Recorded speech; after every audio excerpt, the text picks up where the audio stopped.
Okay, I want to see how quickly I can do this, and there's a couple of different responses here. One, and these are all to conference report. Fred's got some just great videos lately. One called "The Truth Is Out There and In There," and I'm going to put links down to these. And another one that he just posted up called "Consciousness and Consciousness of," and I'm going to see how quickly I can try to respond to some of this.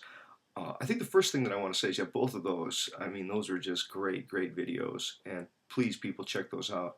I I so strongly agree with the orientations and the claims that are going on that I don't have a criticism. I wish I could go, no, that's all wrong, and I really disagree with it. I think what I'm going to try to do is maybe further elaborate on the consciousness of distinction, and then see if I can't try to spin it out into particular issues and try to show maybe why, at least from my own sense, I think why some people want to believe in something like an ecstatical unity where there's only consciousness without having some object there.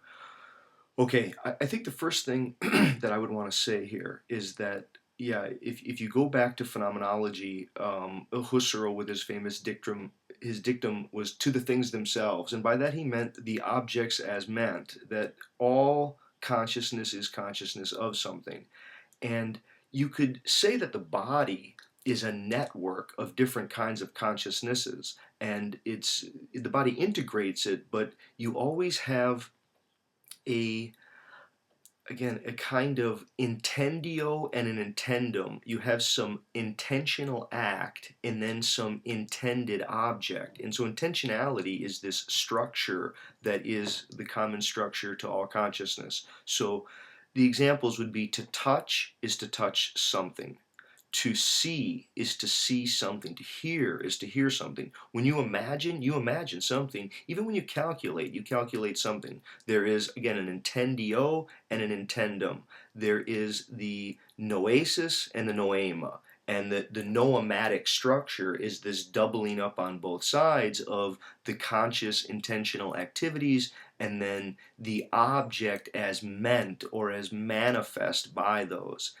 And okay, now part of the problem there, I guess, is that we do have the capacity to sometimes sort of experience the intended objects without directly acknowledging or recognizing the conscious processes by which that object or those processes were brought about.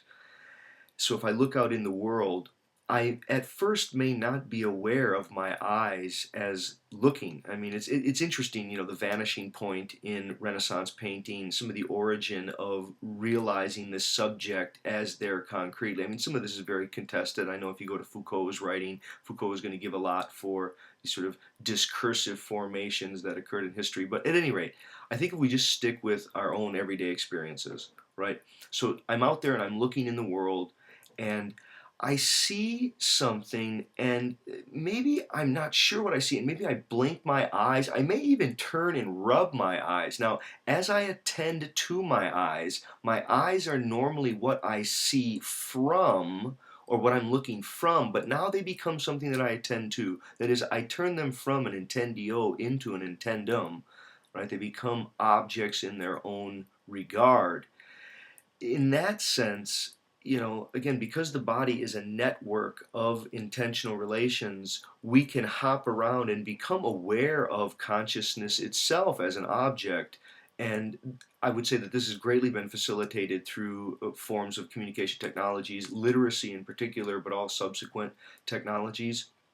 I mean, try to think about, what speech is before the advent of writing.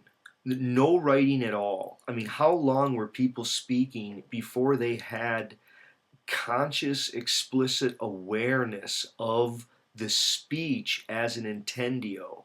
I think in some way it just vanished and produced the intendum thought.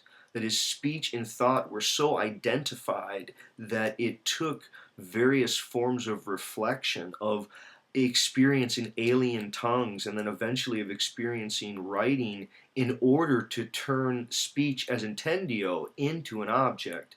Now, try to think of just, when you're reading, or even when you're proofreading is a better example, you're riding in between looking from the text and looking to the text, right? In some way, you would try to attend to what the words make possible, that is their meaning in whatever language it is. And in other times, you're actually attending to the particular character, the particular font, the syntactical arrangement. You may be attending, again, to the structure itself. Now, this distinction between, which one you're attending to, I think in a lot of ways it gets traced back to distinctions between reflective and pre-reflective consciousness, or thetic and pre-thetic, or thetic and pre-thetic, especially in Sartre's work.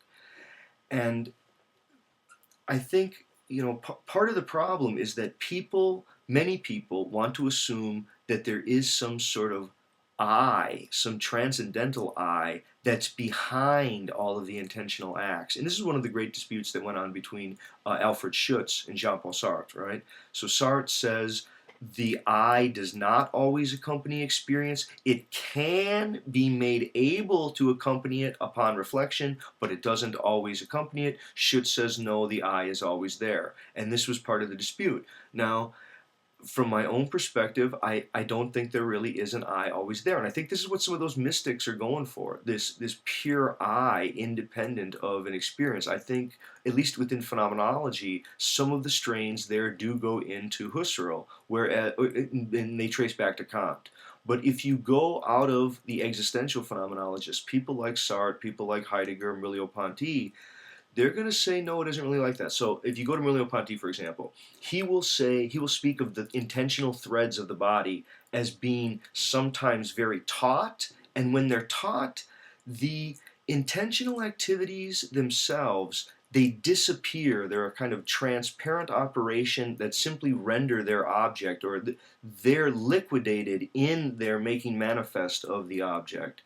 But other times there can be a loosening or a slackening of the intentional threads. When the intentional threads are slackened, here you presence both objects. It's sort of like proofreading.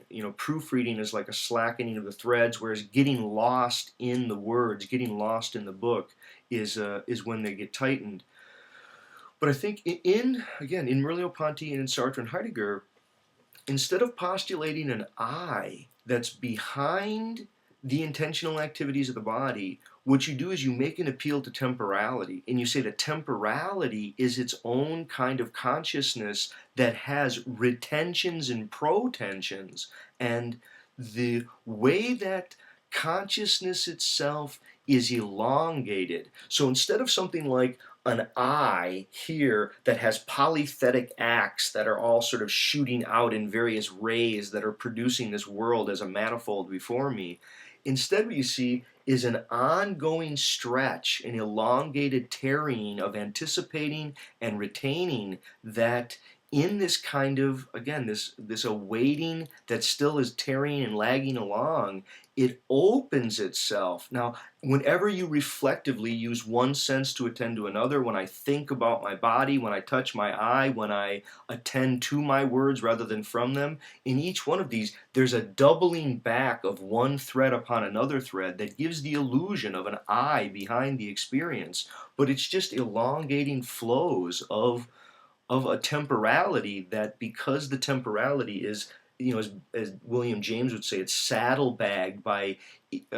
elongated protensions and retentions, right? It carries what's been and anticipates what's coming. And in that very process, again, it gives some sort of illusion of an I there behind all of the conscious intendings that are going on. I do think those videos are really so worth watching. I don't know if I contributed much to the comment. I mean, maybe part of the question that I would want to raise there is, what is a change of consciousness, and how is change of consciousness part of what we mean by consciousness? I think part of the concern that I have with artificial intelligence discussions are part of the claim of consciousness being something with a uniformity and regularity and a standardization that I think when we get to the way that we experience consciousness, I mean, not simply all the ways that we've been talking about it, the ways of the senses or the way of imagination or the way of, mathematical calculations or even the way that speech can be used, and then writing turns it into an object, all that sort of stuff. It still seems somewhat different than this sort of nebulous question of what is a state of consciousness. What does it mean to be sleepy? What does it mean to be awake? What does it mean to be intoxicated? What does it mean to feel the elation of excitement? If you have I don't know, an impending event that's really exciting. What is that about consciousness? I watched the dog come in from a walk, and she gets so excited when she's after that, and it's as if her consciousness is animated with a kind of energy.